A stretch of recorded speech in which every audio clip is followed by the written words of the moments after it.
The description of such virtues flowing from God into the seeker like a consuming flame is peculiarly apt, inasmuch as they do tend to consume any remaining worldly dross within us, for worldliness and spirituality cannot coexist in the same individual spirit.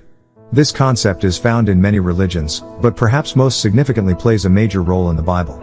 Quoting Deuteronomy 4:24, St. Paul says that our God is a consuming fire, Hebrews 12:29. It is quite significant that on several occasions similar phrases are used by or in connection with the coming of the Holy Spirit, or the baptism with the Holy Spirit. According to John the Baptist, Christ himself will burn up the chaff with unquenchable fire, an apparent reference to the destruction of worldliness by the power of the Holy Spirit. The study then goes on to consider the next message, an allegory about the princess and the city of perfection. In it, the princess represents the soul, and its journey from paradise to heaven is summarized thus.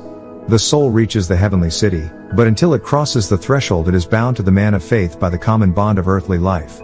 In other words, the soul may reach the higher realms through mysticism, but as long as it is still incarnate in the flesh it cannot achieve sanctity. No matter how spiritual a man may be, whilst he is still on earth he is not a saint, but still a mortal. The next message continues to describe the man of faith and the experiences he can expect.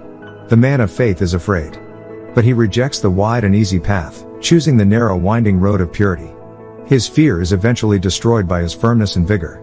This narrow winding road is obviously the same as the narrow way of Christians, unless the reader questions whether this narrow winding road can be the same as the straight and narrow way of Christians. I should point out that although common, this description is not found in the Bible.